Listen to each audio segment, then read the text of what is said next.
gonna I'm just gonna play part of this clip from Sky News. Alan Jones, just kind of interesting here. People frightened witless, with police stopping the streets. On one day alone in South Australia, 37 deaths were announced in 2019. As I said last week, that flu in 2019 claimed 750 lives in 6 months. There were no daily press conferences, no breathless reporting. Most of you can't remember it happened. How many do we have today in New South Wales?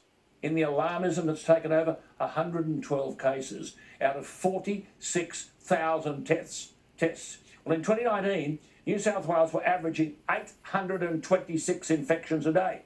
No instructions from anyone to search people's shopping bags or police making sure you didn't buy a non-essential item like shoes. No limit on how many could go to a wedding or a funeral or stand up and sit down in a pub, but of course you can't even go to a pub now. These people supposedly managing this so-called crisis are clueless know-alls with no understanding of history or the views of international experts. As Nick Cater from the Menzies Research Centre writes today, a survey of 1,000 Australians last week, this is amazing, by True North Poll asked people to estimate how many of the thousands of COVID-19 cases in Australia this year had resulted in death. The average estimate was 225. 21% of those surveyed estimated that more than 500 deaths. Well done, politicians and health bureaucrats. Your fear campaign is winning. The correct answer was 0 if overseas cases are excluded. But now all we get is Delta, and how Delta is far more infectious, yet it is. But Delta, according to international authorities, is weaker than the previous strains. I'll look at that later in the program. I said long ago, what has been lost in all of this was the truth. And I'm saying to you now, the one thing you won't get in all of these conferences from politicians is truth.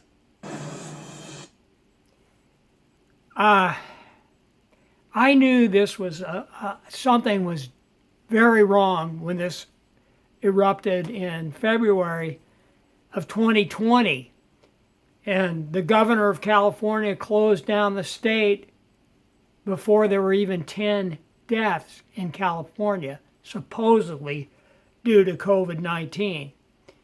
Now, of course, that's a much, much greater number now due to supposedly COVID-19. But I had suffered the Hong Kong flu in 1968, and that killed up to 4 million people, and it struck much more quickly. I mean, I was only 25 years old. I was just really very sick, the flu, not a coronavirus. And then in 73, I got the London flu. And you won't even find anything about that anymore. I think they came up with 33,000 deaths.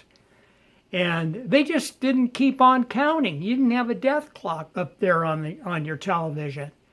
So, and the London flu in 73, I had to look this up, but in the first week in January of 1973, you can look it up, the New York Times said 57 people died in California in the first week.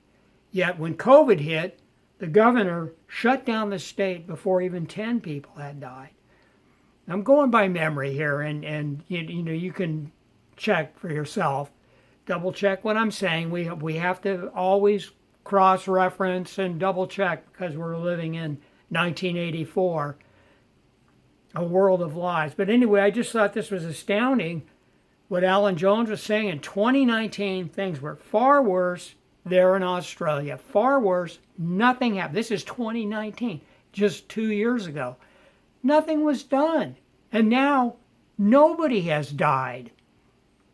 And people think maybe up to 500 people have died due to the fear, hysteria, the propaganda, just the garbage we hear every day.